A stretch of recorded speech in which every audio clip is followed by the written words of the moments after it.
문둥병자가 예수님에게 왔습니다.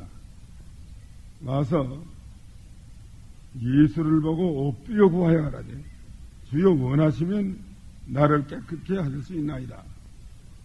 예수님은 하나님의 아들로 믿기 때문에 하나님의 아들이 원하시면 깨끗게 하실 수 있는 것을 믿었습니다. 예수께서 손을 내밀어 저에게 대시며 가라사대 문둥병 환자에게 손을 대시며 내가 원하노니 깨끗함을 받으라 하신데 문둥병이 떠나니라. 즉시로 문둥병이 떠났습니다. 문둥병은 그 당시에 한 번 걸리면 고치지 못하는 병으로 알았고 고치지 못했어요. 약이 없을 때니까. 문둥병 고치는 약이 없을 때입니다. 살이 썩어져 들어가는 병으로서 한 번 걸리면 사형선고 받는 것과 같아요. 그런데 예수님이 이렇게 깨끗게 해주신 것은 얼마나 큰 은혜요 감사한지 말할 수 없습니다. 이건 죄로 말미암아 썩어져가는 모든 사람들을 죄에서 구원해 주시는 예수님의 구원을 가르쳐 주시느라고 이렇게 고쳐주었습니다. 14절 예수께서 저를 경계하시되 아무에게도 이르지 말고 가서 제사장에게 내 몸을 보이고 또 네 깨끗하다을 인하여 모세의 명한 대로 예물을 드려 저에게 증거하라. 성경대로 하라면 나음을 얻은 다음에 성경대로 하는 것이 중요합니다. 그 다음에 15절 예수님은 병 고치는 게 위주가 아니고 복음 전하는 게 원목적이기 때문에 많은 사람이 병 고치려 밀려오지만 예수님은 물러가서 한적한 곳에서 기도하시니라. 한적한 곳에서 기도하는 생활이 예수님에게 가장 중요한 시간입니다. 우리도 한적한 곳에서 기도하는 생활을 늘 해야 될 것 같습니다. 세상 복잡한 이런 세상에서 세상의 모든 일을 하다가 그 다음에 한적한 곳에 가서 기도하는 생활 이게 있어야 됩니다. 이게 없으면 복잡한 곳에서 일만 하면 안 돼요. 한적한 곳에 가서 기도하는 생활 하야만 모든 것을 다 이기고 믿음으로 나갈 수가 있습니다. 그 다음에 17절에 중풍병자를 네 사람이 메고 왔습니다. 계신 곳 문 앞에 사람이 너무 많으셨기 때문에 들어갈 수가 없어서 어떻게 했다고 그랬어요? 지붕으로 올라가서 기와를 벗기고 그 기와집은 문화예요. 침상채 무리 가운데로 예수 앞에 달아내리니 기와를 벗기고 근데 어떤 사람은 그 물 떨어질까 걱정해요. 예수님 앞에 그 지붕 뚫을 때 그 예수님 앞에 물 떨어지지 않았겠나. 그래서 큰 걱정했대요. 그 말을 이거 볼 때. 별 걱정을 참 당하는 거예요. 예수님이 저들의 믿음을 보시고 그 미고 온 사람들의 믿음을 보시고 이랬어요. 이 사람아 네 죄의 사함을 받았나이다. 마가복음에는 소자요 네 죄의 사함을 받았나이다 하고 말씀했습니다. 22절에 예수께서 그 인원을 아시고 대답하여 가라사대 너희 마음에 무슨 인원을 하였느냐. 네 죄의 사함을 받았나이다 하는 말과 일어나 걸어가라 하는 말이 어느 것이 쉽겠느냐. 네 죄의 사함을 받았나이다 하는 말하고 일어나 걸어가라 하는 말하고 어느 게 쉽겠느냐. 어느 게 어렵겠나. 일어나 걸어가라 하는 게 어렵겠나. 죄의 사함을 받아내라 하는 말하기가 어렵겠나. 어느 게 어렵겠어요? 일어나 걸어가라 하는 게 어렵겠단 말이야. 안 걸어가면 큰 문제니까. 죄의 사함 받아내라 하는 건 그 뭐 말했으면 되는 거야. 뭐 받았는지 안 받는 건 뭐 보이지 않으니까. 죄사함을 받았는지 안 받았는지 눈으로 보이는 게 아니니까. 무조건 받았느라 해놓으면 되는 거고, 된다고 말이죠. 일어나 걸어가라 했다가 만일 안 걸어가는 날에는 큰 문제가 생기니까.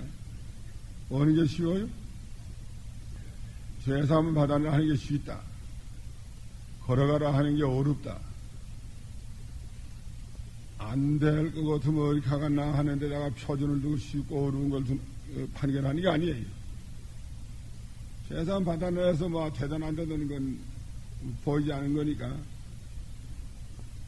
일어나 걸어가라 하는 건 보이는 문제니까 안 되면 문제가 생길까봐 그게 어려운 게 아니고 죄사함을 받은 결과로 걸어가게 되는 건데 병은 죄 때문에 난 거니까 걸어가는 건 죄사함을 받은 결과란 말이에요. 사함 받지 못했으면 걸어갈 수 없어요. 사함 받아야 걸어간단 말이에요. 사함 받는 건 근본이고 걸어가는 건 그 결과입니다. 그러니까 어느 게 쉬워요? 근본, 죄사함 받아내느냐. 걸어가는 건 그 결과. 어느 게 쉽겠나? 근본이 쉬운가 결과가 쉬운가? 근본이 더 어려워요? 죄사함 받아내려 하는 게 더 어렵다. 일어나 걸어가는 건 쉬운 문제다.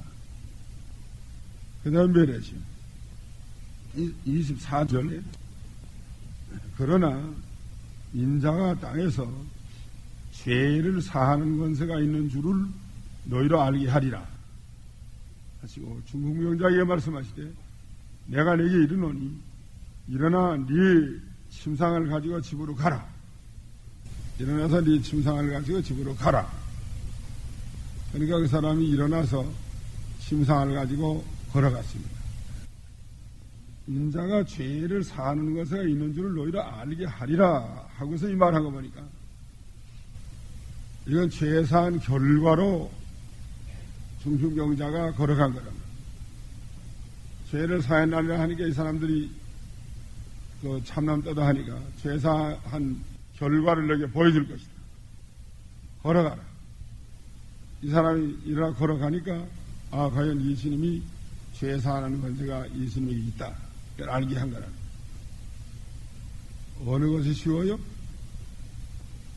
어려운 건. 근본은 죄 사함 받는 거고 걸어가는 건 결과고. 어느 게 쉬워요?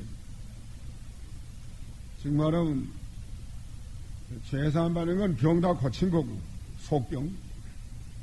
걸어가는 건 병 고친 결과로 걸어가는 거고. 어느 게 쉬워요? 어느 게 어려워요? 속병 고치는 게 어렵다. 고쳤으니까 걸어간 거란 말이에요. 고치는 게 어렵죠? 병을 고쳤으니까 걸어가는 거 아니에요? 걸어가는 게 어려운가? 고치는 게 어려운가? 병을. 예? 병 고치는 게 어려워요? 걸어가는 게 어려워요? 예? 고쳐도 걸어가지 못하 한디다. 고쳤는데 왜 못 걸어가요? 고쳤으면 걸어가게 돼 있죠. 어느 게 어려워요? 병 고치는 게 어렵다.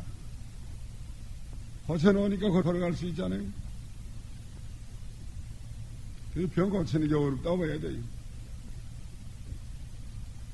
죄 사함 받는 게 어렵고 걸어가는 건 그 열매니까 그 쉬운 거예요 사실.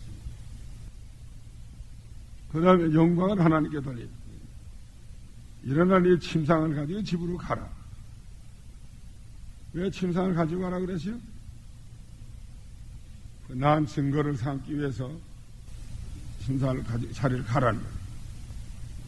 늙어 자기가 중풍병자로 누워서 걸어가지 못하는 것을 늘 기억하면서 감사하는 생활, 하나님께 영광 돌리는 생활을 하기 위해서 가지고 가라고 그랬습니다. 영광을 돌렸습니다. 27절부터 보세요. 레위가 세관에 앉은 것을 보시고 예수님이 나를 쫓으라 하시니까 저가 모든 것을 버리고 예수를 쫓으니라. 마태복음 9장의 9절. 여기는 마태라 하는 사람이 대관에 앉은 것을 보시고 이르시되 나를 쫓으라 하시니 일어나 쫓으니라. 여긴 마태를 레위라고도 했습니다.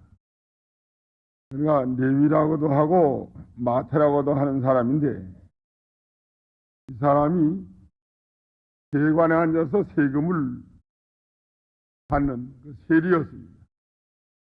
세리는 돈 많이 버는 직분이고 대개가 다 부자가 됐습니다.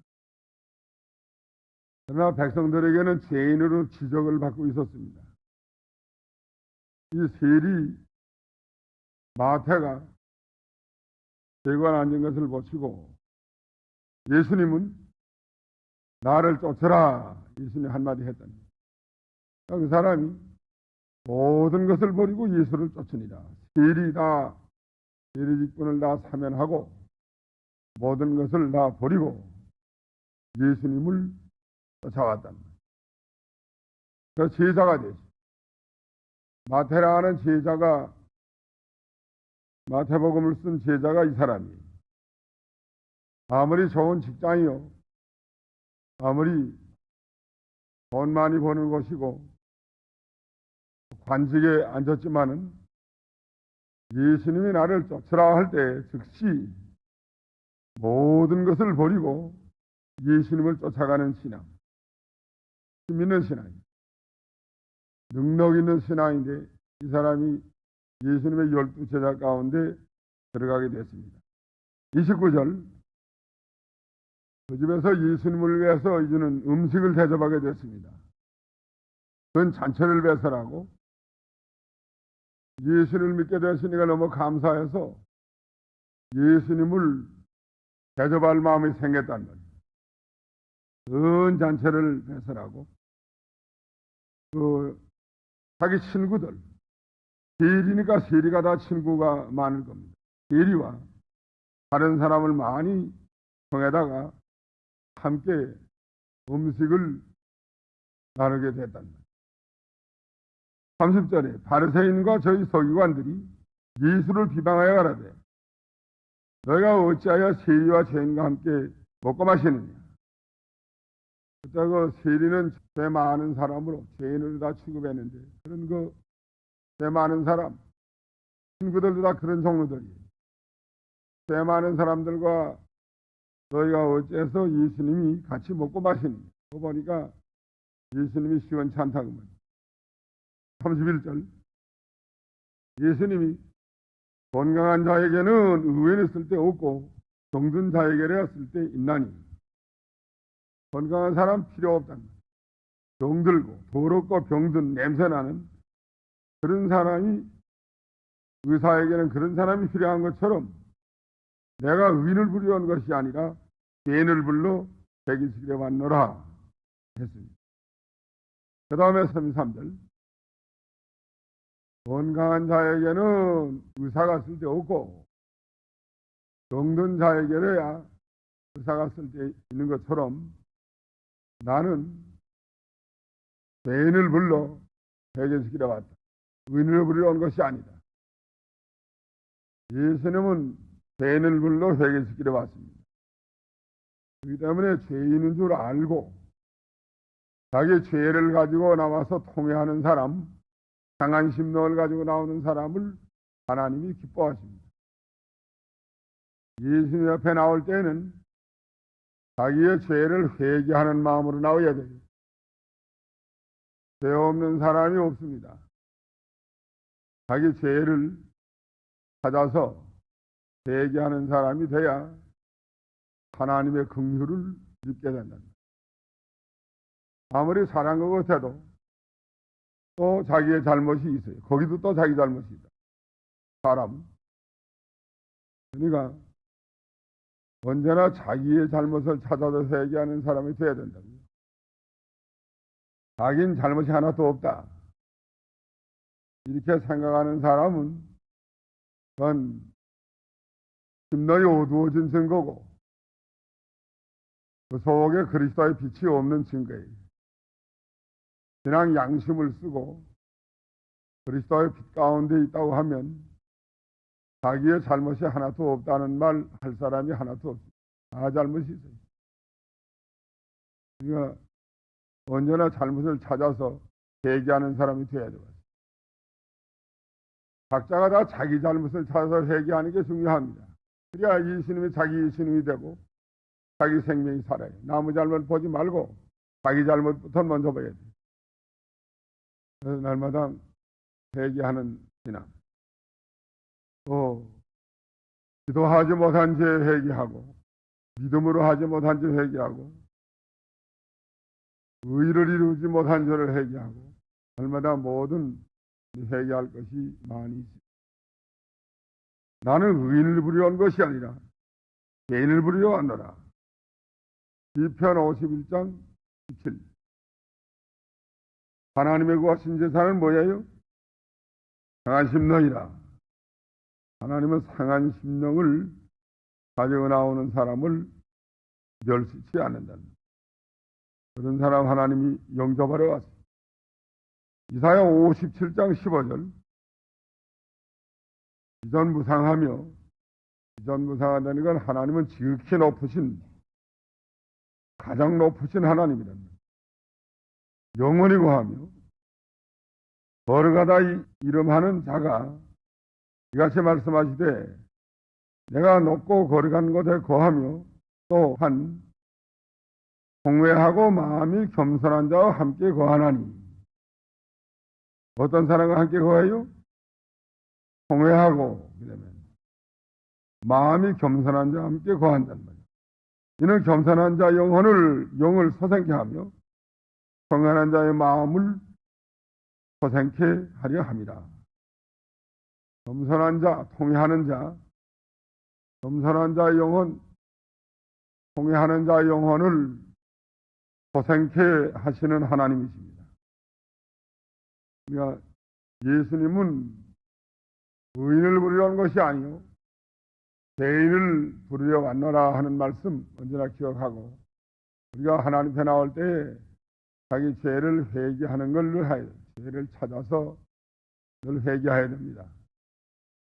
모든 지나간 일 반성해 보면서 자기의 잘못을 하여서 회개하는 자가 되어야 되겠습니다. 그 다음에는 재물을 가지고 나와야 됩니다.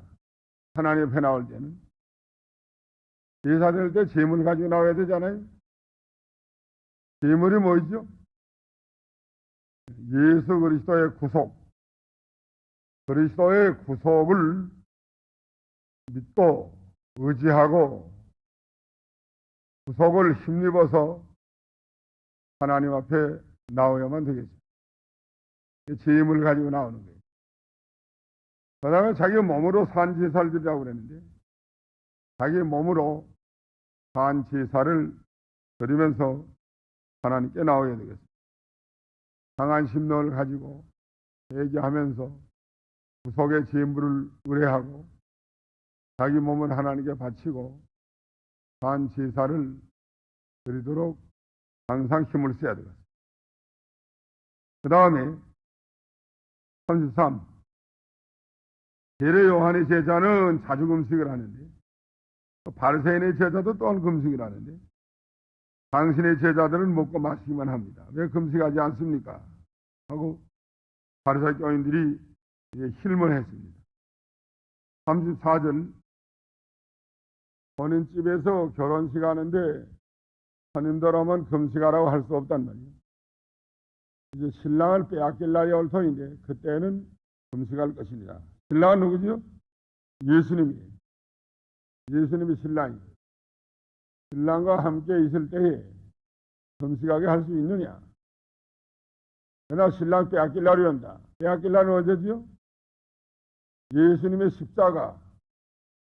십자가에서 죽으시는 때가 신랑을 빼앗길 날입니다. 그날은 금식하라는 거예요. 신랑 빼앗길 때 금식하라는 거. 이게 중요한 거예요. 요새도 신랑 빼앗길 때 금식할 필요가 있습니다. 요새 신랑 빼앗기는 게 어떤 때죠? 예수님을 빼앗긴 때, 잃어버린 때, 예수님을 멀리 떠난 때, 일단 금식이라도 하면서 예수님을 다시 차지해야 돼요. 예수님 잃어버렸는데. 예수님 잃어버린다면은 자기를 쳐서 복종시키며 금식을 하며 하나님께 기도하고 예수님을 다시 차지해야 됩니다. 금식했어요? 예수님을 간절히 사모하고 예수님을 찾기 위해서 금식해봤어요? 언제 금식을 전 교회적으로 하는 게 좋은가 하면 봉찬예식 거행하기 전에 하는 게 좋습니다. 이북에서는 그 봉찬예식 거행하기 전에 금식하는 기간을 며칠 동안 금식을 하고 그러고 봉찬예식을 거행하는 때가 많았어요. 봉찬예식 거행 전에 금식하자는 말을 안 했기 때문에 다 안 한 거거든요. 금년에 한번 해야 될 거거든요. 금식하면서 주님을 사모하고 찾으면 주님을 가까이 할 수가 있어요. 신랑을 빼앗기려고 할 터인데 그때는 금식하라. 빼앗기지 않아서도 좀 더 신랑을 사모하고 좀 더 신랑되는 예수님을 가까이 하고 생명으로 삼기 위해서 금식하는 게 좋다는 거예요. 신랑을 빼앗기려면 금식하라는 거예요. 예수님을 가까이 하고 예수님으로 더불어 동행할 때는 그건 혼인잔치와 같은 것이다. 그러나 예수님을 가까이 하지 못하고 예수님을 좀 멀찍이하고 고성기고 세상에 가까워질 때는 금식을 하고 예수님을 가까이 하는 것을 찾아야 돼요. 신랑을 찾아야 된다. 그게 중요하다. 그 외에는 예수님이 누굴 부려왔어요? 의인을 부려왔어요? 죄인을 불러 회개시키려 왔노라. 32절을 전하시오. 건강한 자에게는 의원을 쓸 데가 없고 의사가 아무리 깨끗하고 아무리 건강하지만 건강한 사람 쓸 데 없다는 거예요. 의사에게는 병든 사람, 약하고 냄새나고 꺼져 들어가고 그런 병든 사람을 예수님께서는 부르러왔습니다. 이와 같이 내가 의인을 부르려는 것이 아니라 죄인을 불러 회개시키려 왔노라. 예수님은 죄인을 불러 회개시키려 왔지 의인을 부르려 온 것이 아니라고 몇 절에 그랬어요? 32절. 예수님 앞에 나올 때는 죄를 회개하는 마음으로 늘 나오게 돼요. 그래야 예수님이 용접해 줍니다. 이게 죄를 찾아서 늘 나는 죄인으로서이다. 상한 심령을 가지고 나오야 하나님이 그 사람을 받아준다는 거예요. 회개하는 마음 없이 나오면 안 받아줘요. 바리새교인과 세리의 기도에 대해서 바리새교인은 감사했습니다. 뭘 감사했죠? 일에 두 번씩 금식하고 거기 11조 드리고 호색하지 아니하고 음란하지 아니하고 또 세리와 같이도 아니하는 것을 감사하나이다. 감사했어요. 그러고 받았어요? 하나님 안 받았지. 세리는 멸에서 나와서 감히 하나님을 우러러보지 못하고 가슴을 치며 그러면 주여 나를 불쌍히 여겨주시옵소서 나는 죄인으로소이다 할 때에 세리가 하나님 앞에 의롭다 하면서 얻었다고 그랬다. 자기 죄를 가지고 나와서 회개하는 사람 하나님이 기뻐하세요. 그런 사람이 용접해 준다. 죄 없는 사람은 어떻게 할까? 죄 있는 사람은 가지고 나와서 회개하는 건 좋겠는데 죄 없는 사람은 어떻게 해요? 죄 없는 사람이 없습니다. 아, 죄가 있어요. 죄 없다고 하면은 그건 거짓말하는 자라고 그랬고 성경에 아, 죄가 있는 줄 알아야 돼요. 나는 다 잘했다. 다 잘했다 하는 건 벌써 그 다 못한 증거예요. 다 잘한 사람은 다 잘했다 할 리가 없습니다. 만 잘했다고 해도 거기 또 못한 게 있고 자기 책임이 또 있고, 자기 잘못이 또 있고, 또 있다고 언제든지 있는 거예요. 누구나 다. 자기 잘못을 찾아서 회개하는 믿음을 가지는 사람이 예수님을 영접하는 사람이 되고, 하나님의 은혜를 받는 사람이 됩니다. 무엇이나 자기 잘못을 찾아야 돼요. 어떤 일이 생겨도 자기 잘못을 찾는 사람이 돼야 돼요. 자기 잘한 걸 찾지 말라고. 자기 잘한 것도 있지만 못한 것도 있어요. 모든 사건에 있어서 자기 잘한 것도 있지만 못한 것도 있어요. 못한 게 없는 건 하나도 없어요. 다 못한 게 있고 잘한 게 있어요. 어떤 사건에 있어서 자기가 잘했다고 해도 한 80% 잘한 거 있을 수 있어요. 그러나 20%는 못한 게 또 있다고, 거기도. 어떤 사람이 못했다고 해도 한 80% 못한 게 있어요. 그러나 20%는 또 잘한 게 있어요, 거기도. 그게 모든 일에 자기의 잘못, 20%라도 자기 잘못이 있으니까 그걸 찾아서 회개해야 된다고. 10%라도 자기 잘못한 게 있으니까 그걸 찾아서 회개해야 돼요. 회개하는 사람은 희망이 있고, 자기 잘못을 찾아서 회개하지 않은 사람은 희망이 없습니다. 하나님 내버려요. 우리가 언제든지 강한 심령을 가지고 예수님 앞에 내가 의인을 부려 온 것이 아니요 죄인을 부려 왔노라. 죄인을 부려 회개시키러 왔노라 하는 주님 앞에 나가야 되겠습니다. 그다음에 언제 금식하라고요? 신랑을 빼앗길 때 금식하고 신랑을 찾아서 주님으로 즐거워할 때에는 금식하지 않는다는 거예요. 오늘 여기까지 합시다.